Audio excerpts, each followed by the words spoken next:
Bienvenidos, estimados estudiantes, a la clase magistral de la unidad número 3 de la asignatura Psicología de la Comunicación. Hoy exploraremos el desarrollo cognitivo y comunicativo y cómo estos procesos están interconectados. Además, analizaremos las implicaciones de esta relación para entender la comunicación humana y su desarrollo social. A continuación les presentaré una serie de diapositivas que servirán como material de apoyo para ayudarnos a ejemplificar y comprender mejor estos conceptos claves. Comencemos por entender que la comunicación no puede ser vista como un proceso autónomo. Está íntimamente relacionada con otros procesos mentales, como el lenguaje y la cognición. Según Mayer, 1991, la comunicación se entrelaza con la percepción, la atención, la memoria, el pensamiento, la solución de problemas y la cognición social. En una conversación, por ejemplo, cotidiana, para mantener y responder adecuadamente, no solo usamos el lenguaje, sino que también la memoria para recordar detalles previos, la atención para enfocarnos en el interlocutor y la percepción para captar gestos y tonos de voz. Ahora vamos a pasar a la siguiente lámina que nos va a mostrar más bien la modularidad de la mente. La teoría de Fodor sobre la modularidad de la mente sugiere que, aunque los procesos mentales son autónomos, son también interdependientes. Esto crea una dificultad en identificar claramente las relaciones de interdependencia. Mayer, en 1991, aborda cómo estas relaciones son difíciles de enseñar. Conoce su interdependencia. En un ejemplo, en el contexto educativo, los estudiantes deben comprender las instrucciones, parte de la cognición, procesar la información, parte de la memoria y el pensamiento, y luego comunicar sus respuestas. Ahí incluye el lenguaje y la comunicación. Referente a la siguiente lámina, nosotros vamos a mirar la perspectiva tradicional y los datos empíricos. Tradicionalmente, la referencia ha proporcionado datos precisos sobre las habilidades cognitivas y lingüísticas, responsables del éxito comunicativo. No obstante, para Robinson, en 1985, plantea que opina que aún no tenemos suficientes datos para identificar todos los factores necesarios para el desarrollo comunicativo. Es un amplio campo de desarrollo que aún se encuentra en investigación en la época actual. En un ejemplo, esto en el ámbito laboral, por ejemplo, el éxito comunicativo a menudo depende de la capacidad de comprender el contexto social. Sociocognición: usar el lenguaje técnico apropiado con las habilidades lingüísticas, aplicar el conocimiento adecuado con las habilidades cognitivas. A pesar de los múltiples estudios, los resultados han sido insuficientes para definir claramente los factores necesarios y suficientes para la comunicación. En la siguiente lámina nosotros observamos el desarrollo comunicativo en la primera infancia.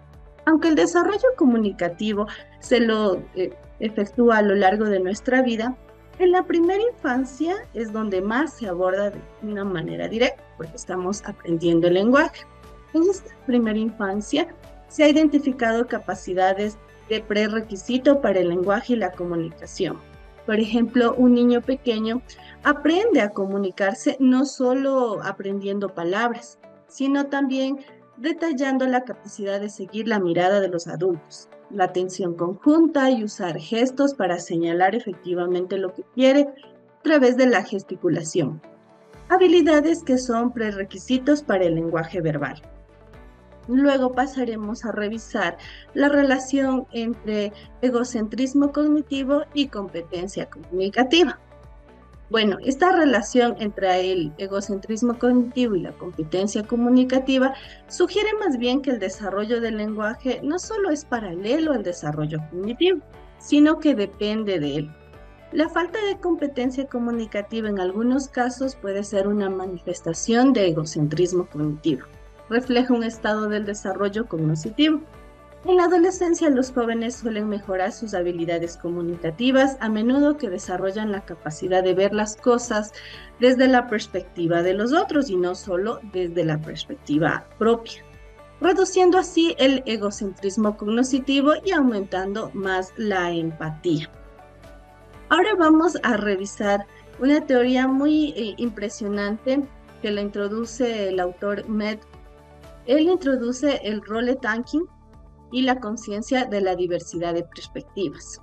Med introduce el concepto de role tanking, la habilidad cognitiva de ponerse en el lugar del otro. Este proceso es esencial para el desarrollo social y comunicativo, porque permite a los individuos hacer inferencias sobre lo que los demás sienten o piensan, específicamente cuando estas perspectivas difieren de las propias.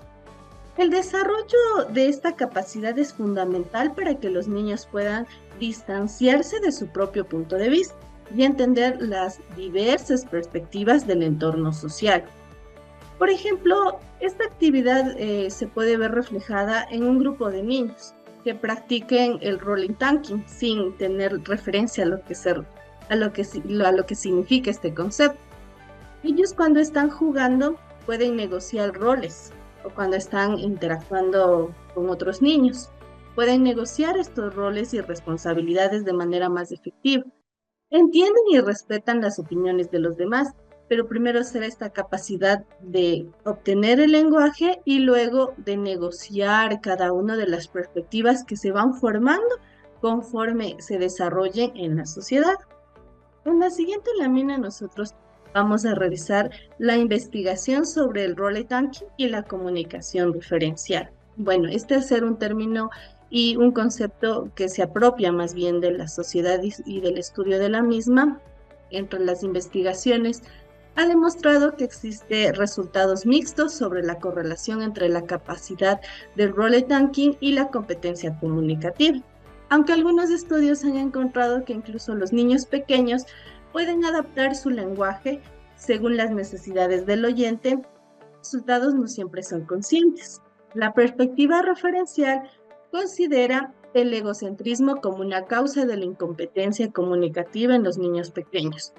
Pero estudios posteriores indicarán que la capacidad del role tanking no es el único factor determinante en la comunicación efectiva. Un estudio realizado, por ejemplo, por Marton en 1973, se demostró que los niños de preescolar pueden, hasta cierto punto, adaptar sus producciones lingüísticas a la necesidad del oyente. Sin embargo, incluso los niños mayores y adultos pueden cometer errores de comunicación debido a dificultades momentáneas para considerar la perspectiva del oyente, lo que refleja la complejidad de estas habilidades. En la siguiente lámina nosotros vemos las perspectivas modernas sobre el role tanking y la comunicación. Según Asher, la toma de roles es solo una parte del proceso comunicativo. La capacidad para considerar al receptor y la precisión comunicativa depende de múltiples factores cognitivos y contextuales. Los estudios correlacionales entre medidas de role tanking y la precisión comunicativa han dado resultados contradictorios, sugiriendo que la toma de los roles es importante pero no suficiente por sí sola para explicar la competencia comunicativa. Un profesional, por ejemplo, una presentación efectiva no solo requiere considerar al público, sino también habilidades como la claridad del mensaje, la organización de la información y el uso de recursos visuales. Esto muestra que la competencia comunicativa entonces implica una combinación de habilidades cognitivas y estrategias de comunicación comunicativas. Ahora vamos a revisar de lo implícito a lo explícito en el desarrollo cognitivo. El desarrollo cognitivo implica un cambio de conocimientos implícitos a explícitos. Este proceso es crucial para la mejora de la competencia comunicativa. A medida de que los niños desarrollan una comprensión explícita de cómo y por qué se comunican, pueden mejorar sus habilidades de comunicación. Este cambio es descrito por autores muy relevantes quienes sugieren que la transición de saber cómo a saber qué es un aspecto clave del desarrollo cognitivo. Un niño pequeño puede saber cómo usar las palabras para pedir ayuda, saber cómo, pero con el tiempo aprenderá a explicar claramente lo que necesita y por qué, el saber qué. El conocimiento implícito va desde lo implícito a lo explícito. Permite una comunicación más efectiva y mucho más precisa. Sin duda, la competencia comunicativa no depende exclusivamente de los procesos cognitivos, sino que también está influenciada por una serie de variables adicionales. Factores como el contexto sociocultural, las habilidades lingüísticas, las emociones y las normas sociales juegan un papel crucial en la capacidad de un individuo para comunicar de manera efectiva. Comprender estas variables es esencial para desarrollar estrategias de comunicación más holísticas y efectivas, y no solo consideren los aspectos cognitivos, sino también el entorno y las características personales de los interlocutores. Fue un gusto compartir con ustedes esta temática. Estoy segura que todos los conocimientos expuestos en este video les serán útiles y podrán aplicarlos en su vida profesional. Hasta la próxima.